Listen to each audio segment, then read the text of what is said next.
बता दें कि महाकाली, सरस्वती व माता महालक्ष्मी के सम्मिलित रूप को ही माँ वैष्णो देवी कहा जाता है।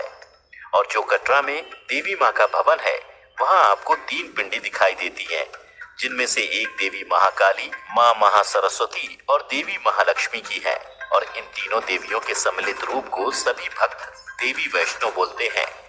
सभी को पता है कि इस मंदिर को लेकर बहुत सी पौराणिक कथाएं हैं, जिनमें से पंडित श्रीधर से व भैरवनाथ से संबंधित प्रसिद्ध हैं। वो कुछ इस प्रकार हैं। एक बार की बात है, पंडित श्रीधर जम्मू राज्य में कटरा से थोड़ी दूरी पर हंसाली गांव में रहते थे। पंडित जी के कोई संतान नहीं थी, इसीलिए वो थोड़ा दुखी रहते थे। एक दिन उन्होंने सभी गांव वासियों को भंडारे का न्योता दिया और सभी लोगों ने भंडारे के आयोजन के लिए पंडित श्रीधर की सहायता की, किंतु इतनी सामग्री एकत्र नहीं हो पाई जिससे भंडारा अच्छी तरह हो जाता। तब श्रीधर जी को यह चिंता सताने लगी कि वो भंडारा कैसे करेंगे। अगले दिन भंडारा था और वह पूरी रात सो नहीं पाए। अगले दिन भंडारा होना था। पंडित जी स्नान करके अपनी कुटिया में पूजा अर्चना करने लगे और दोपहर से गांववासी आने लगे। अब श्रीधर जी चिंतित थे, ये सब कैसे होगा। लेकिन उन्होंने देखा एक अत्यंत सुंदर कन्या वैष्णवी, जिसका तेज देखने लायक था, वह सभी को भोजन करा रही थी, जिसके बाद यह भंडारा अच्छे तरीके से संपन्न हो गया। सभी उस कन्या की तारीफ कर रहे थे, परंतु भंडारा समाप्त होने के बाद वो कन्या किसी को दिखाई नहीं दी। एक दिन वही कन्या वैष्णवी श्रीधर जी के स्वप्न में आई और गुफा के बारे में बताया और इसके साथ ही पंडित जी को बेटे का वरदान भी दिया। तब श्रीधर जी समझ गए कि वो कन्या कोई और नहीं बल्कि साक्षात देवी वैष्णो है और उसके बाद उन्होंने गुफा की खोज की। तभी से उस गुफा में श्रद्धालु व भक्त आने लगे। मित्रों, अब आपको बताते हैं भैरवनाथ से जुड़ी हुई माता वैष्णो देवी की पौराणिक कथा। कहा जाता है कि पंडित श्रीधर जी के भंडारे में बाबा गोरखनाथ और उनके शिष्य भैरवनाथ भी आए थे। जब बालिका वैष्णवी ने भैरवनाथ को खाना परोसा, तब वो बोले कि मुझे मांसाहारी भोजन करना है।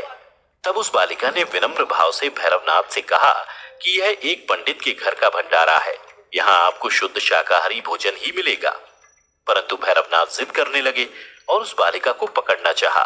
तब वो बालिका वायु रूप में परिवर्तित होकर त्रिकुटा पर्वत पर चली गई, जिसके बाद भी भैरवनाथ माने नहीं और माता के पीछे पीछे वो भी त्रिकुटा पर्वत पर आ गए। अब मान्यताओं की माने तो मां वैष्णो की सुरक्षा के लिए वहां बजरंगबली हनुमान जी आए और उनको प्यास लगी तो देवी माता वैष्णो ने बाण चलाकर एक जलधारा उत्पन्न की और उसी जलधारा में मां ने अपने केश भी धुले। तभी से उस स्थान को बाण गंगा बोला जाता है तथा कहा जाता है इस बाण गंगा में स्नान करने से व्यक्ति के पाप धुल जाते हैं। इसके बाद माता वैष्णो ने एक गुफा में तपस्या की और बजरंगबली जी ने वहां रहकर पहरा दिया। अब यहाँ पर भी भैरवनाथ आए, जहां उन्हें एक साधु जी ने समझाया कि वो बालिका कोई साधारण बालिका नहीं अपितु वह साक्षात माता जगदम्बा है, किंतु भैरवनाथ नहीं माने। तब देवी वैष्णो उस गुफा से दूसरे मार्ग से निकल गई, जिसके बाद तभी से इस स्थल को अर्धकुमारी कहा जाता है।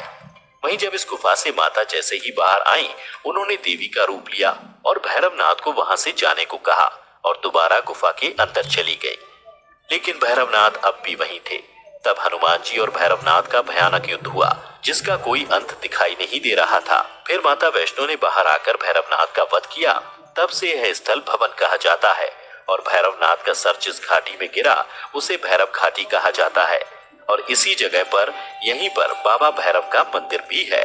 भैरवनाथ को अपने किए पर पश्चाताप हुआ और उन्होंने देवी माँ से क्षमा मांगी तो माता ने उन्हें वरदान दिया कि जो श्रद्धालु मेरे दर्शन करने आएगा उसको तब तक उचित फल नहीं मिलेगा जब तक वो तुम्हारे दर्शन ना कर ले।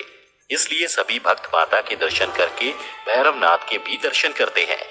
तो मित्रों, आपने जाना कि वैष्णो देवी की संपूर्ण पौराणिक कथा के बारे में।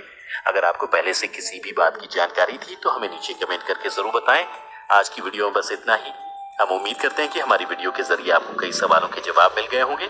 अगर ये वीडियो पसंद आई हो तो इसे लाइक और शेयर जरूर कीजिएगा। अगर आपने हमारे चैनल को सब्सक्राइब नहीं किया है तो जरूर करिए।